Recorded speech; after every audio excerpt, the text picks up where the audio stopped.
Welcome to Season 2, Episode 4 of the Face to Face podcast, where we're going to be talking about the power of differentiation. Your success is in direct correlation with your ability to articulate why someone should do business with you over your competitor. Let's get started. This is Face to Face with the co-founders of the National Association of Expert Advisors, Jay Kinder and Michael Reese. We believe that we can change the real estate industry. There is a better way to sell real estate. Your success is ultimately a sum of the decisions that you make.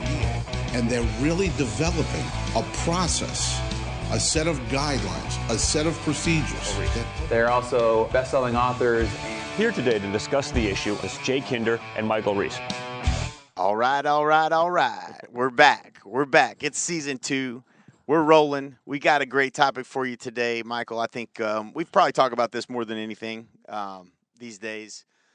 Differentiation. So, Mr. Michael Reese. Yes, sir. When you think about differentiation, what do you think? What comes to mind? Greatness. Greatness. Yeah. I think. First of all, it's probably 6 a.m. It's on a Sunday, and I was talking to Jay this morning. Met him up at the studio, and on the way here, I was looking. There's no cars. And I was thinking about how many times you've given this talk, differentiation. I was like, man, and I was thinking about differentiation and positioning because I was thinking brand identity, personal brand, stuff like that, that I've been paying a lot of attention to. Right.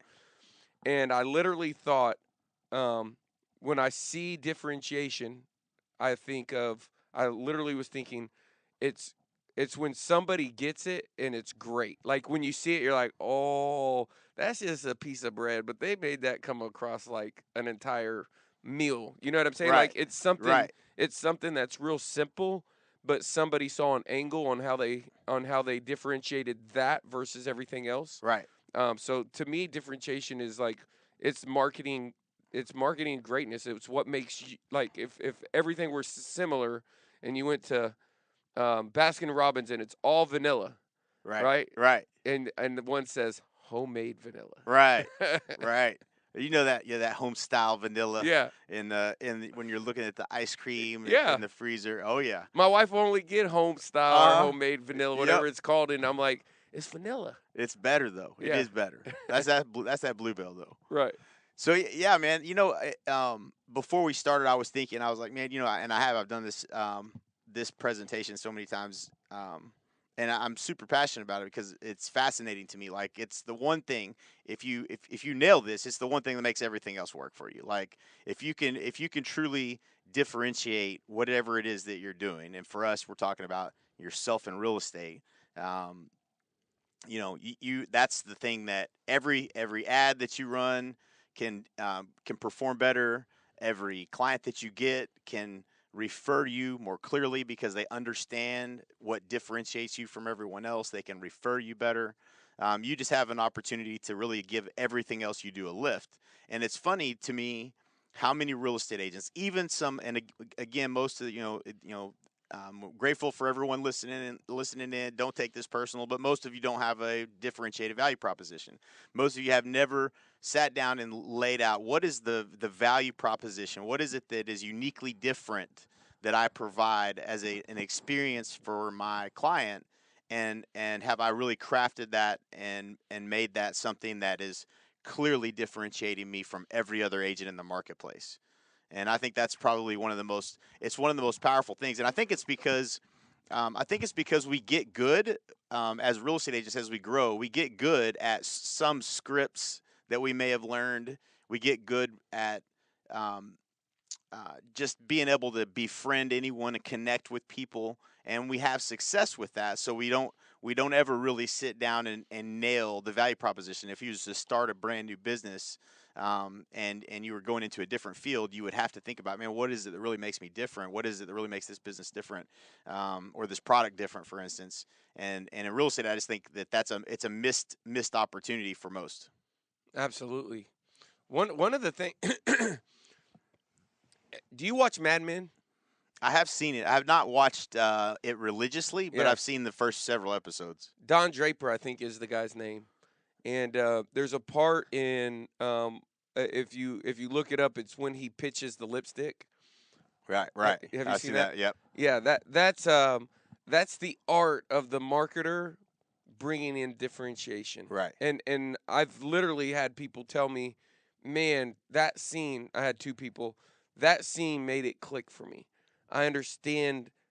Like I've had people tell me in the last 2 weeks. I see like when I'm with you, they were watching this and then talking about one time being in the room with me and you talking about marketing, and that's just where so much time and attention needs to be invested because you know you can invest the same dollars anywhere across the board, and whether it's in any type of online marketing, you know your differentiation is going to come through all the way down to, you know, if somebody else is working on your team, if you have an ISA, if it's if you meet someone at an open house, differentiation is like it's threaded, it's weaved through every interaction with you and the consumer on why they should do business with you. And so it's not just a USP, it's literally your value proposition that if we went up to somebody on your team, if you do have a team, if you don't have a team, if you plan to have one in the future and we said, "Hey, listen,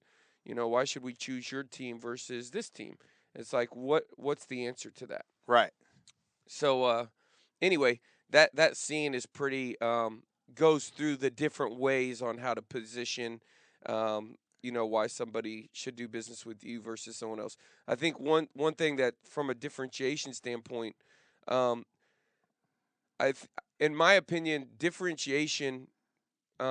One way that I seen it, an example is in a product and service outside of real estate that made it make sense to me was a guy was talking about he was helping a lady come up with her differentiated value proposition, and she was like, "I don't really have one." You know what I mean? I don't have one. And he was like, "Yeah, sure you do. Tell me what you do. What do you do?" She said, "Well, I help mothers get their kids to go to sleep." Have you heard this? Huh. And it's like, "Oh, you help your mother. Okay, tell me how you help mothers, you know, get their kids to go to sleep."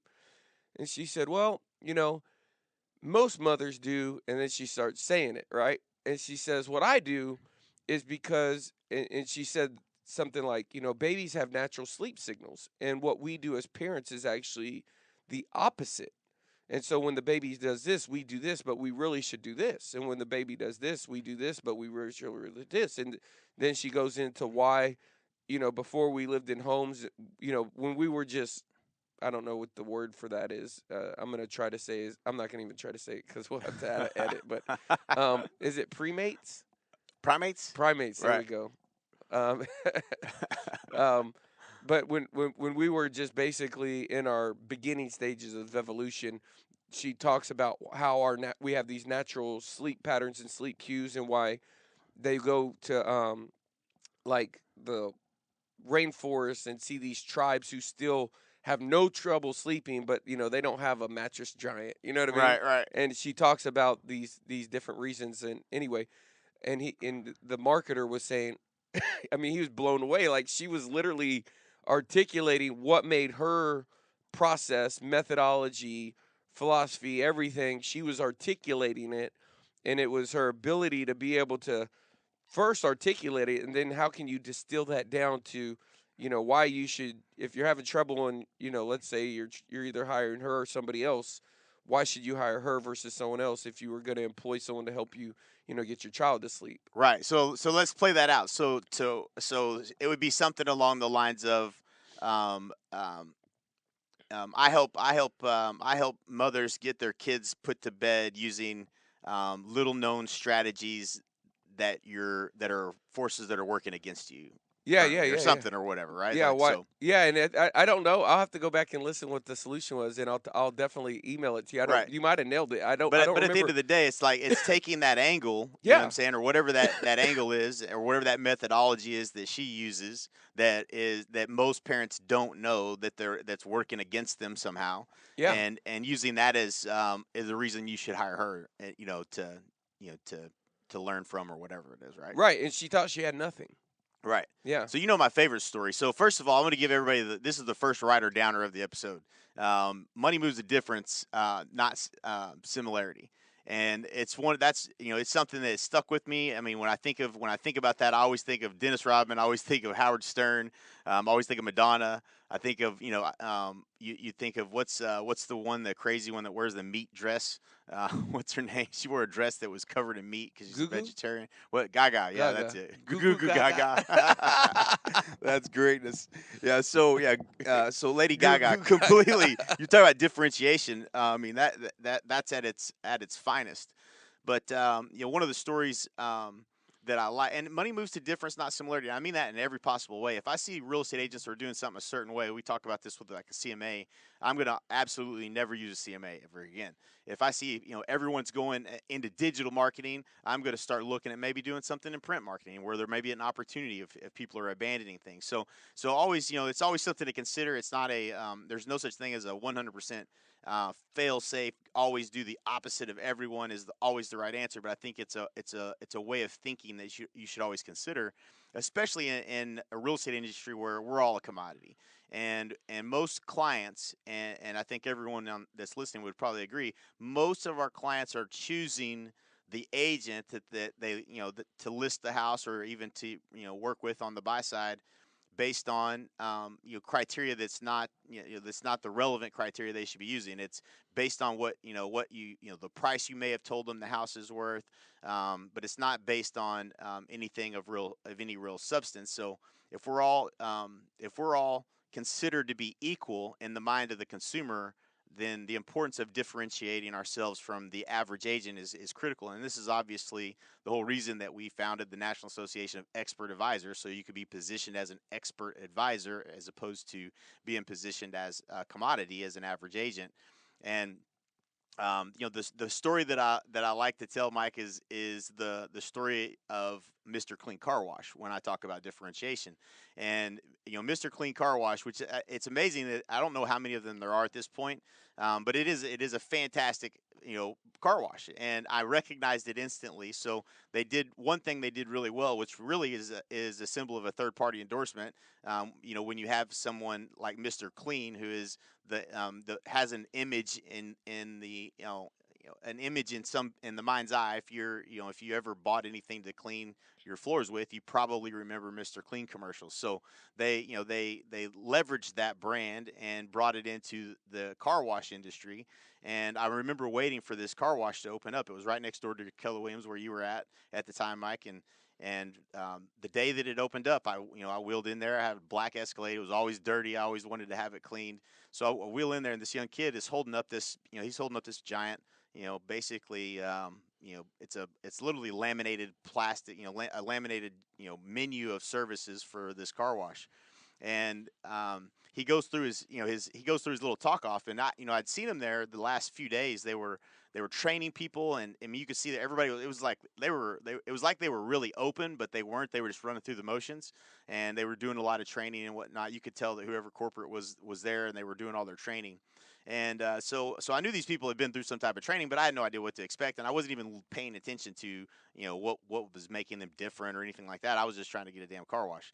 So as I pulled in there, this kid starts going, "Have you ever been?" He's all excited. I mean, I must have been one of the first people. He's like, "Have you ever been to a Mr. Clean Car Wash?" And I was like, "No, man. You guys just opened today." You know what I'm saying? Like, I ain't never been here before. He said, "Well, that's great, sir. Let me tell you a little bit about Mr. Clean Car Wash." He goes, and he goes off on this tangent, and he's explaining what's different about Mr. Clean Car Wash. He said, he goes, whenever you come into a car wash, he asked me a question, which this is brilliant. He said, have you ever gone to a car wash, and then after you got done washing the car, you got all these water spots on your car, and this film, it feels like that's all over your car when you're done. I said, yeah, just about every time I get my car washed, that's what it feels like, because that black, you never, unless you just wipe it down and really probably use the right chemicals, obviously, that might have something to do with it, or the water, whatever the water filtration is, and all that kind of stuff. So he starts explaining to me all these differences with Mr. Clean and the soap and the stuff that they use, and why it doesn't do that, and why how they filtered the water, and he goes on and on and on. And I said, okay, that's great. So so he guaranteed me that, basically, when we get to the end of the car wash, your car's going to be the cleanest you've ever seen it. We guarantee that every time, whatever. So I go through the car wash, and I go inside, and they're wiping it all down. And I mean, it was the cleanest car wash I'd ever been through. And they added another element to this at the end that I thought was extremely interesting. Was they offered me a guarantee at the end, not at the beginning, but at the end. They said, for any reason if your car gets dirty in the next 96 hours, you can bring it back and we'll wash it for free. So that was really kind of along the principle of surprise and delight at the end, and it was a guarantee at the same time, which now I knew that anytime I went, I had a 96-hour guarantee that if it rained, the car got dirty, whatever, you would bring it back and they'd wash it for free, which was a huge value add, right? So that's innovation. That's just a value add. They're just differentiating themselves from every other car wash. There ain't no other car wash I go to in town that's going to offer me that. And so after I left, I was a raving fan, right? So we talk about making raving fans, and we've talked about it, I think, in one of our past episodes, the raving fan program that we use for our past clients and communicating to them over a period of time after the sale. But making a raving fan, I was a raving fan. I left there. Not only did they make a promise that they delivered on, and I felt like they had over-delivered on. I couldn't believe the guarantee. It wasn't the reason why I went there to do business, but it was definitely the reason I was going to be telling people about it. And my car was as clean as it's ever been. So I came in the office and I was telling you about it. I was like, man, you got to check this out. This Mr. Clean Car Wash, man, they're pretty amazing. Guess what they do? And then I started trying to explain to you exactly what he had explained to me. And that was, hey, this is how they're different. So when you're driving down the road and you're Michael Reese and you got a car wash on this side of the road and a car wash on the other side of the road, and a car wash is a car wash unless somebody can tell you what's different about it. You know what I mean? Like, I might look at who has the longest line, but if I got to cross over traffic to get to it, I might just choose the one on the right-hand side. Right. Right. So, obviously this one was close to your office, so you probably would have used it anyway. But the point I'm trying to make is that, I was giving you the handles to the luggage. That's what you always say, Michael. Yeah. I love that. I love that terminology because, you try to picture carrying your luggage, without any rollers, without any handles. That's what it feels like when you try to, when a seller or when it's, a client of yours is trying to tell someone about how great you are. That's like trying to carry, with no handles to the luggage. If you give them some handles to the luggage, like, listen, Mr. Clean Chemicals uses this and this and this. They offer a 96-hour guarantee if your car gets dirty for any reason. Now, if I'm hearing that as a person that's getting referred, I'm much more likely to have good reasons, good handles to the luggage, good reasons why I should go do business at this car wash. I should wheel my car into that car wash as opposed to any other car wash, right? So if that's differentiation, then that they nailed it. So Mr. Clean Car Wash nailed it with differentiation. They differentiated themselves from every other car wash. There's always a line out the door. They're it's just one of the things that they did really well. So, I'd say all that, to come back to the real estate business, right? So what are you doing that differentiates you from every other agent in the business? What are you doing that your customers can say, oh, you should call me, you should call Michael Reese because this reason. And you should, same thing on the buy side, the sell side. You should have, it really becomes your competitive advantage. And, competitive advantage and USP and value proposition and positioning, which I think we'll get into on positioning on a later podcast, because I believe it is a topic in and of itself. And positioning can be the key to everything, how you're positioned. I'm very big on how I'm positioned in any relationship or any selling environment, and you should be as well. But differentiation is a key. It's a key competitive advantage that you have or you don't have currently in your business. So let's talk, Michael, a little bit about I want to say one thing there. Yeah. So what it sounds to me like is, because that was an example that I think everybody can clearly understand. And so with Mr. Clean, they weren't just trying to get a customer. Right. And so what I think people have to understand is you can't wake up every day saying, how can I make a sale today? Or, what am I going to do to make another sale? Right. It's how can I set up a system of attraction that brings a steady, reliable stream of ideal potential clients to me, asking for my advice or assistance as the trusted authority on real estate, or even better, who are predetermined to be my client if accepted. I love that. Yeah, I mean, it's when you're differentiated what Jay was articulating, they were able to give him that. I think the science in what he said was, and the simplicity of what would make him like cross over the traffic if Right. there was one on both sides. I mean, in his mind, right there, he has to answer a question, and if they didn't create that system within his experience, um, he might not be a repeat customer, and I don't know exactly. They might have had something. I don't even know what it is. Next time I drive by there, I'm going to be looking. I know when I talked to them, they were like they told me was about the salt. You remember that? Yeah, they did. They told me that too. But that's it's funny because that's corporate training because they probably have Mr. Cleans on, in a lot of areas that are where there's salt water, and they had talked about, the what they use that keeps salt from destroying your vehicle essentially. Yeah. And of So course, what they said was in high snow traffic areas when they salt the streets, it gets right, under the undercarriage, right, and so that they actually have a system, even though we don't have a lot of that here, that protects the undercarriage of your car. right. And so yeah, that was a beautiful example. It was, it's funny too because like I bet if you go there today, and it's just one of those things that you were talking about. Hey, if you have an agent or you have a team, and what is your team out there saying? Are they saying the same thing as you? Are they communicating your message, your value proposition the exact same way? And I think most of the cases not.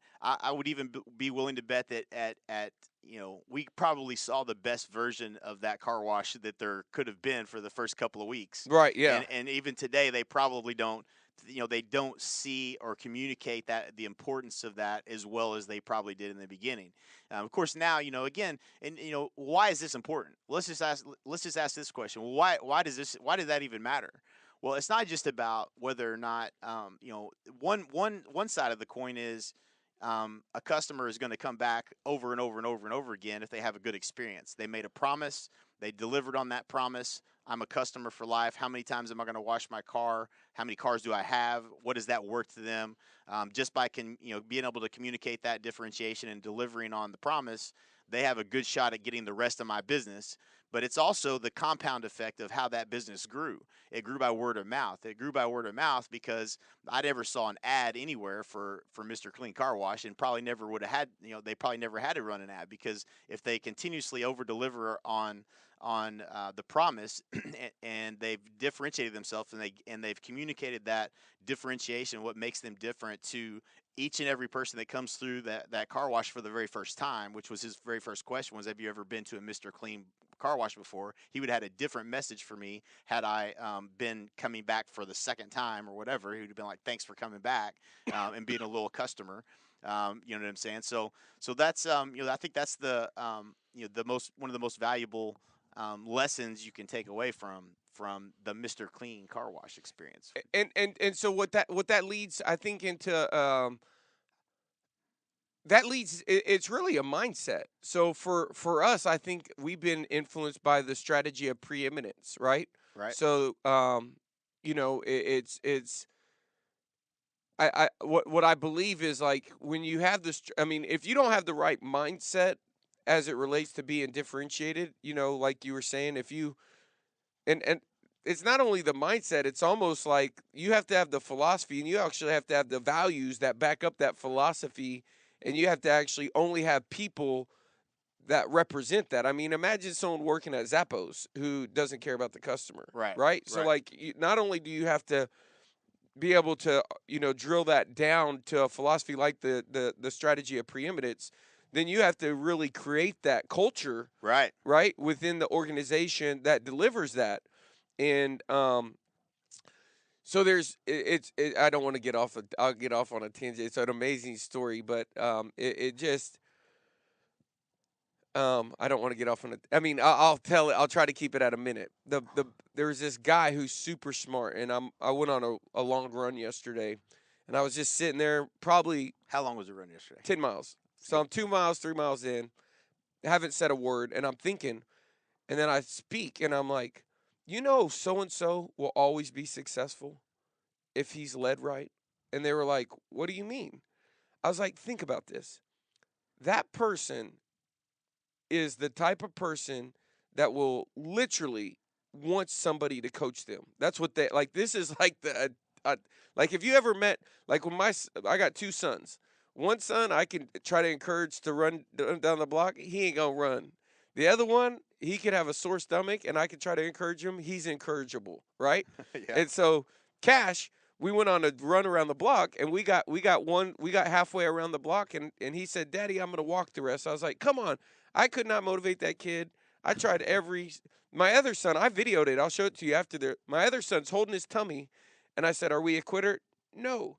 Are we gonna get to the finish line? Yeah. And he's running, holding his tummy, and I was like, "All right, are you giving it all you got?" And then he sprints home. Right. I couldn't do that to my other son. And so anyway, the mindset of one person versus another is is important because we were talking about this guy, and what it came down to was I was like, "Why do you think I said that?" And they said it was really ego. This one guy who's doing well in a sales environment, and I was like, "Man, I could help that guy." And I could because he got no ego. This guy has no ego. Like he wouldn't take it the wrong way. He would literally take it as genuine help and so, but if he did take it the wrong way, I had a conversation at a get together yesterday. You were standing there, and he was like, "Yeah, we're trying to reorg, but you ever had too many big personalities, right?" Yeah. Yep. And so, it comes. Sorry, guys. So it comes down to, that mindset as it relates to your value proposition. If your value proposition is, caring about the customer, you better have people that genuinely care about the customer. Now, for us, we say one of the most powerful business strategies that you can harness, if executed properly, is the strategy of preeminence, which basically allows you the ability, um, you know, how would you define if you were going to put the strategy of preeminence into a simple phrase for people to try to understand? I would say, I would describe it as falling in love with the customer, falling in love with it, really not just, and that's not just your home buyer, home seller, but coming from a place of adding value to people's lives in everything that you do, from every person at the title company to every real estate agent you do a deal with, to every client that you come in contact with. Um, just being selfless and falling in love with the customer, or adding value to people's lives in every scenario, every case, and everything that you do in business, and and obviously probably personally as well. I think that would have to probably hold true. If you're not just going to add value to people's lives in business. So that coming from a place of love might be another way of looking at it. Like with every member, supplier, prospect, customer, focusing on the receiver and their interests. And so it's a mind shift. The mental model is here. I'm not here to sell you. I'm here to serve you. Right. Right. Right. That's the mental model. And dude, like the whole point when J. Abraham teaches that principle and you adopt it, um, it's one of those things that you can't fake it. No. It has to become genuine, Right. Authentic. authentic. And I'll tell another story, but I won't tell it on this podcast. I just know that I've been helping someone adopt this, um, and they've taken it very well. And I can just tell you that from my perspective, it's probably one of the most powerful competitive advantages that you can have as it relates to growing your business.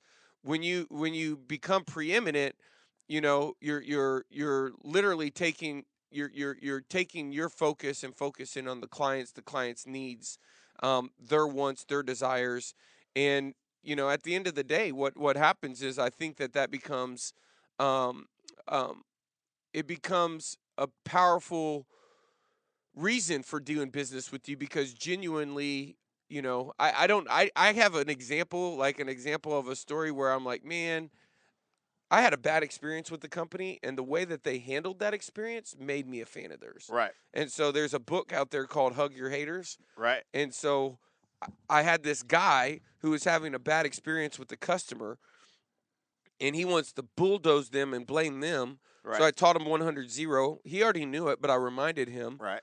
And he shifted his mindset, and he took literally 2 terrible reviews online, and the guy took him down and apologized over, it was like $29. Right. And this, I mean, this guy took a stance. right? Right. Like him versus the customer, and I'm winning this argument, right? Right. I'm winning. Nah, I had to explain to him, like that's Even when you win, you lose. you Right. lose. And so it is a mindset on how you do business as it relates to, and that is differentiated because a lot of people don't put the customer first. A lot of people are more interested in on Right. the sell. Right. No doubt. So let's tackle differentiated value proposition for the sell for a seller. Let's just use that as an example. So like all the way down to a pre-listing package. Right. Okay. So I would use I mean for a pre-listing package I would say um, you So know first of all what you said earlier as you were eloquently um, you know expressing the fact that it's not about how do we make another sale today, which is how most of us wake up every day chasing, right. and what we really want to be doing is attracting, and the differentiated value proposition can definitely swing the tide in your favor in terms of attracting versus chasing. Um, so and from a positioning standpoint, like what goes out to what somebody consumes prior to me arriving on an appointment is very it should be very well laid out and very you should have a methodology behind what it is that you want them to know about you before you get there. Otherwise, all the selling that you're doing has to be done by you in person on the appointment. And I think principally, I think most people don't recognize the value of making sure that a certain thing is you've communicated your differentiated value proposition, what makes you different, and how you want them to perceive you as an authority positioning before you ever get to the appointment. And then you never have to sell again. Now you show up and you're an advisor advising someone on their situation as opposed to trying to sell someone on getting a listing. And I think fundamentally, like that's one like rewind. You want to listen to that again a couple times probably if you didn't catch it because it's the whole entire difference. I don't want to sell anybody. My goal is never to get on the phone and try to sell someone. It's always to add value. And when you come from a place of adding value to people's lives, and you go on an appointment, and then you have to go do your dog and pony show and sell them on why they should do business with you. You don't look much like an advisor. You ain't never seen your doctor try to sell you on the prescription they're giving you because they are already the authority, and by nature of the relationship, and you can you can engineer that same type of relationship with a client by understanding these principles of differentiation, positioning, um, and everything that we're talking about here. So, what do you thinking? What were you thinking as far as like the pre-listing package you Yeah, mentioned yeah. from that point? I think. Well, I was just from a listing side. Showing up before you show up was one thing. We used to have the maximum payoff guide, Right. but that was so highly customizable. Right. It did help. I mean, I would say that's probably the first introduction for me for differentiation. Started with first having it in the marketing and actually having my phone ring.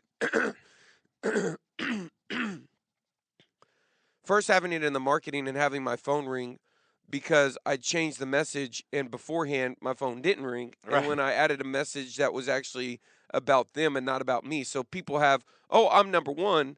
Well, that's not what the people are looking for. That's not a differentiated message. So when you tweak that message and it has to do with something specifically, I would say a problem in the marketplace, Right. and you can have a message that's addressing that problem to where people are like, holy moly, I feel like they're talking just to me. Right. And then that's going to elicit a higher response rate. So the differentiated value proposition is going to be, at that first interaction with you on how they call you.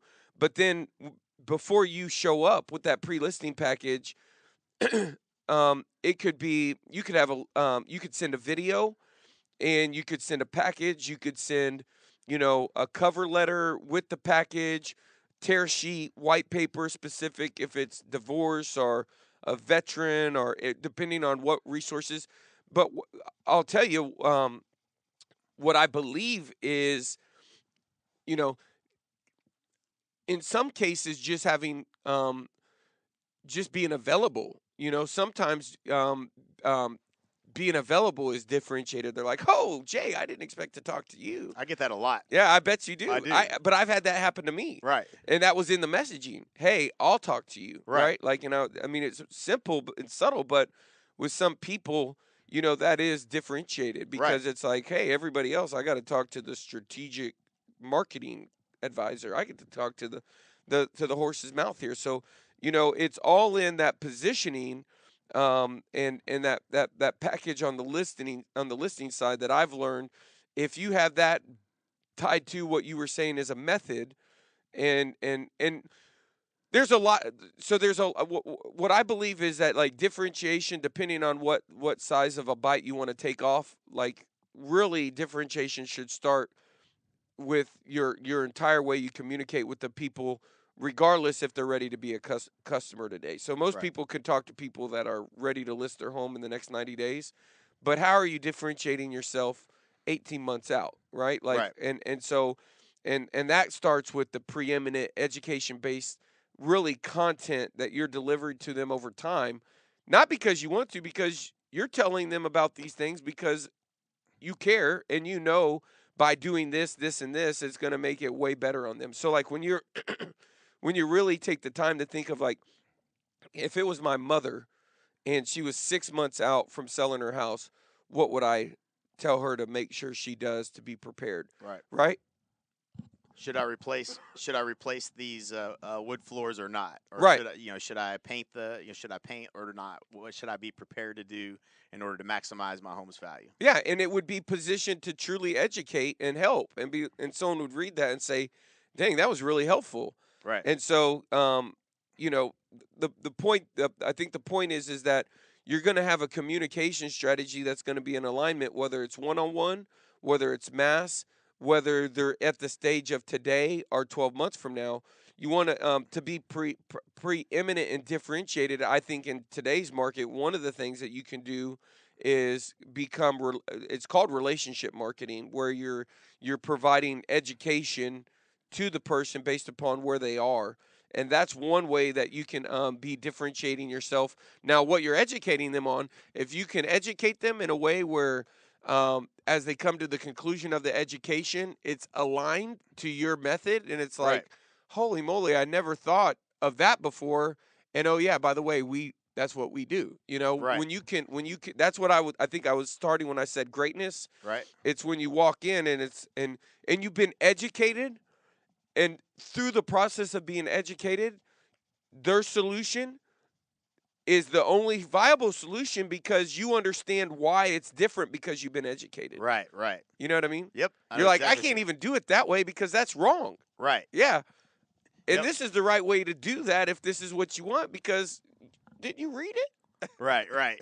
Yeah. No. It is a really important point. And you mentioned something about the pre-listing package, and to give an example of, like, differentiating the message to somebody who is an expired listing. When if you can send them the same stuff you send everybody, but if you send something to them that is differentiates you in selling homes that have expired, you have a special process in which you use to help expired homes sell for more than the asking price, oftentimes, of the other agent. Then you may have a value proposition that's going to do well, because the consumer is saying, "Oh, this is for me. This is for me specifically." And taking the time to understand that and then know how to communicate your value proposition as it aligns to their specific problem or challenge, is where you really that's where things really start to connect, and people start to connect with your message. They start to connect with you prior to you ever even arriving on the appointment. So, And example of that, share with an example of how you do that with just the CMA. I mean, right. just a So this is this is, again, that money moves to difference, not similarity. If when I sit down, and I have a very specific process that we use on the listing appointment, from marketing on the front end all the way down to the last words we say as we walk out the door with the listing in our pocket. And it's very, there's a methodology behind it all. But one of the things that I know, and again, this just stems from, and I don't know, maybe we haven't talked about it enough lately. We call them AFAs. The average frustrated agent is who we're trying to is who I think about when I'm trying to differentiate myself. It's that agent that's selling a handful of homes a year and that's it, and they are not, in my opinion, for the most case, they are not the advocate of the consumer. They aren't experienced enough or knowledgeable enough to really be advising clients on the largest investment they'll ever make in their lifetime. I just believe that. I believe that in every case, anyone that's listening to this podcast, and us included, we are professionals and we are experts, and we should be advising people on the largest investments they're going to make in their lifetime. We're qualified to do that. And when it comes to the CMA, and the reason I don't do a CMA and nobody that we ever coach and train does a CMA is because that's what every real estate agent on the planet does. Is they come in with their CMA and they try to tell you what your house is worth. And if you go on a listing appointment and you say you brought a CMA and every other agent before you brought a CMA, then guess what? They're going to pick whichever CMA they like the most, and guess which one that's going to be? The one with the highest price. And they're going to use that and which agent they like the most, and that's how they make their decision. And that's how we lose listings. So you don't want to go in doing everything everybody else does. And so instead of doing a CMA, when I sit down at the table, as again, this is a part of a process. When I sit down at the table, I lay down a magazine tear sheet. Again, this is positioning. There's no intention of them ever reading it. I just want them to see that I've been on the cover of a magazine. That in and of itself creates authority. They start looking at you different, credible. You're on the cover of a magazine. You might know what the hell you're talking about. That's instantly, you're creating that authority. And I say, it's funny, when I got into real estate, they used to teach me to do this thing called a CMA, and I do quotations, like real animated, a CMA. And I said, are you familiar with the CMA? We're like, yeah, like a market analysis, right? Yeah, competitive market analysis. It's funny because, I've been in the real estate business 20 years now, and I'm pretty sure that I'm assuming that there are some agents that still use that. It's a very archaic approach to positioning your home in the market, because obviously, if we were going to look at homes that, essentially in a CMA, they take a bunch of solds and they try to look at your house and compare them and determine, what is your home worth based on these homes that have recently sold.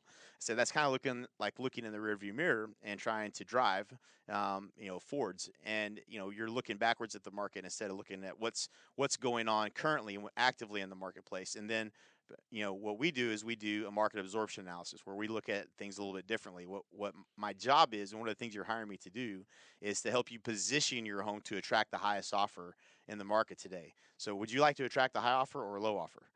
Well, we'd like to attract a high offer. Okay, so then we're going to talk about. I'm going to talk to you about things that are going to help you to position your home in today's market. And the bottom line is, what a CMA doesn't tell you is, it doesn't tell you if the house smelled like cat urine. It doesn't tell you if the house was, they were a hoarder, and or if it had pink walls and blue walls and purple walls. It doesn't tell you any of that stuff. In an appraisal, even in an appraisal, you're not going to get enough detail to know the difference between all of those. And in many cases, that information isn't in the MLS, and you don't know why a house that sold. It could have been a divorce. They could have just been highly motivated. Nothing wrong with the house at all. They could have just been extremely motivated for some reason. And all of those reasons have no bearing on whether that's actually an accurate depiction of what the current value of your home is. And so in that moment, I just eliminated all the competition. Anybody who brought a CMA is dead. Because now you've created what you always say, Michael, is you created doubt in their mind.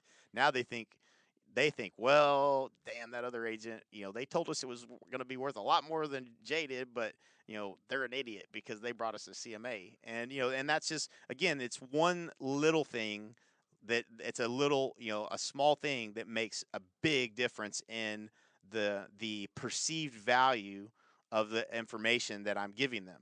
From that moment on, they're looking at me completely different. I'm the authority. I'm driving the conversation. I'm the advocate for them and helping position their home and to attract the highest offer. And I've eliminated competition by way of losing based on the price that someone gives you. I'm never going to give you price on that appointment until you've agreed with my system and process being better, the best system to sell your home for the most amount of money. So that's another example of again, I'm differentiating myself from these AFAs that come in with their pre-printed CMAs that they work so hard on. I used to work hard on my CMAs too. You know what I'm saying? Like I used to, when I used to use them, it was like, you remember Top Presenter? Yeah. I don't even know if that's still around, but like everybody had the same CMA. So like there was only a handful of CMAs and they were all the same. Like you could print 2 different colors or something like that. Like I had 2 different like styles and that was it. And then so everybody came in with the same damn CMAs. We all looked the same. So it's like, there's got to be a better way, right? There's got to be a better way. So yeah, don't do CMAs. So that's a little nugget. Hopefully everybody appreciated. Yeah, that's a great nugget. I was right when I had something that I was going to share, but I totally lost it. It was Attention deficit advantage. yeah. Well, it was the CMA thing. I started, my brain started Right. thinking about the CMA, and I totally lost what it was. Um,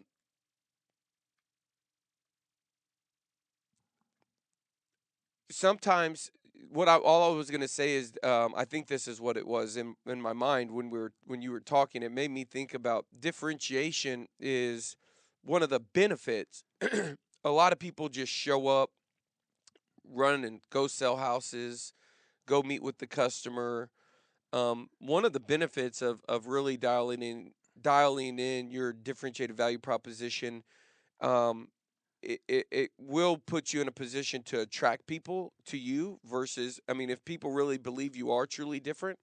And so it is an adjustment in the mindset, but it's also an adjustment in how you really act in the marketplace. It's not just about how You have you to dress. deliver the experience. You have to deliver the experience. So what I was going to say was, if you think you are right, if you say, first of all, you say I do differentiation, I would say, is your results showing that you do? Right. And the question would be, did your last testimonial, did they articulate when they asked why? Like, the thing with differentiation, first of all, when you nail it, your client should actually, when you ask them what, they should actually be saying it in their client testimonials. Now, good news is, if they're not, you can help them with how to give your testimonial, and you can when Jay Abraham, I'll never forget, if Jay Abraham talked to you, let's say he sold your house, he would call you back up.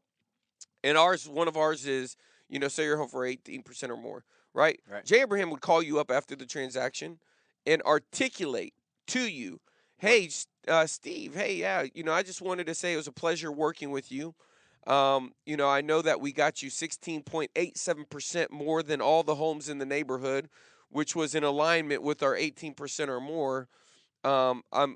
He would be anchoring with every person the value prop, right? I mean, that's one of his training methodologies, right? Is that, remind that customer exactly what you did for them, and so my question is that you can have a differentiated one, but do your clients know it? Is it Right. alignment? Are you delivering on it? And if you're doing all that, and then are you stacking are you literally betting the farm on your client testimonials in your communication with people who are, you have a situation, you provide a solution, they're not ready, so they need to be nurtured. Are you nurturing those people who are 6 months, 12 months out with testimonials, case studies on demonstration of you delivering the value proposition that you say makes you different? So it's not about just having a differentiated value proposition, it's about leveraging it. And so have you leveraged it in a way that actually gets you the results of attracting customers? So that's really that Right. all I have to. That's good, man. It's funny too because some people might be saying, and we'll throw you a couple of our value proposition that we've kind of hinged the whole NAEA on here in a second. I'll give you the nuggets there, and how we've positioned it, and it's worked really well. But one of the things that I think most people don't recognize is just like, man, I know my clients love me, they love me, but they only know what they experienced after having experienced it, right? So how do you communicate that up front to the marketplace to people that haven't experienced it? And that's really what differentiation is. It's not just, yeah, you do a great job for your clients and they love you afterwards. And I know everybody is going to say that, everybody that's listening is going to say that, but now you got to take that and you've got to massage that into a value proposition that you can actually communicate outward to the general public in a way that people will see that you're different than everyone else. And that's where you get, this, if you flip through a Holmes book, those, the Holmes magazines and stuff, you see honesty, integrity, dependability, and then, the next page is Lawton's best realtor. Like, we have one agent in my home market that has been the best, Lawton's number one best realtor as voted by herself because she made that shit up. You know what I'm saying? Like, nobody, I mean, it's not even, it's just laughable, but that's the message that they want to put out there because they don't have a differentiated value proposition that they can articulate that's any better than that. And so, just to give some context color a little bit of color to what a differentiated value proposition is. Let's say you're talking to a buyer on the phone, and you're trying to convince them to come meet with you, which is what most people do, or you're trying to convince them to go look at a property. One of the things that we have, here is we have a unique home buying strategy. Have you ever heard of a home buying strategy? Well, no. Well, basically what we've learned over the years is that the average agent or the average home buyer loses, thousands to tens of thousands of dollars across the home buying experience by not being educated across all of the ways that they can save money on a home purchase. So would you like for me to show you how we do that? How we can save you thousands to tens of thousands of dollars. That is articulating a value proposition, that we're going to help a home buyer with a home buying strategy that can save them thousands to tens of thousands of dollars, as opposed to just trying to use selection of homes, or any other trick or script you may have learned over the years. And then when you deliver on that and you educate them in a way that they see how they're going to save money, and then you show them that, and you reaffirm that, at the end of the transaction, and then they give you a testimonial as it relates to that, and you use that in all your marketing. Now you're getting somewhere with this, right? That's the holy grail. And on the listing side of the business, when you think about what really matters, and this is the question you're asking, is what really matters to your client that you do really well, or you do better than anyone else. What really matters to them that you can measure. And what becomes challenging is the measure part. How do you measure this? But on the listing side of the business, we have a proven, repeatable system that's backed by market research to sell your home for up to 18% more than the methods of traditional real estate agents. Would you like for me to show you how we do that? You get 100% of the people you talk to that'll say yes to that. But even before we had developed that one, I had a unique value proposition, or a differentiated value proposition, and it was my 30-day marketing plan. Even that in and of itself was a differentiated value proposition to the customer. They saw that I had something that differentiated me from everyone else. No one else had a 30-day marketing plan, but I did. And that's something that it wasn't something I stuck with forever. It wasn't really the experience that I was delivering. But when it comes to selling your home for the most amount of money, we do have a system and a process that's proven and repeatable and backed by market research that can help you attract the highest offer possible. And homes sell based on the price of elasticity. You can either sell at the top of the market, middle of the market, or the bottom of the market. And it's how we manage, the 115 variables involved in the home selling process that's going to determine whether you attract a high offer or a low offer. And when you can articulate that, and then you actually deliver on that, you have a customer that is, or a client now that has had that experience. Now you can build a business around that, and it doesn't have to be around your personality or your ability to connect with people, and things of that nature. So when you start spending money in marketing is when you learn you gotta nail this stuff. If you're just getting your business from repeat and referral, that's because they love you, but it doesn't mean you've nailed the front end messaging and differentiated value proposition that you want to put out in the marketplace to attract business, which is what we're talking about here. So, Absolutely, man. That was great. Well, I think that's a perfect spot to end today's episode. We want to thank everybody for taking time to work really on your business, not in your business, as old Mr. Michael Gerber, author of the E-Myth, would say. So with that being said, what we always say here at Kinder Reese, we will either see you At the top. or from the top. Y'all take care. Later. Make it a great day.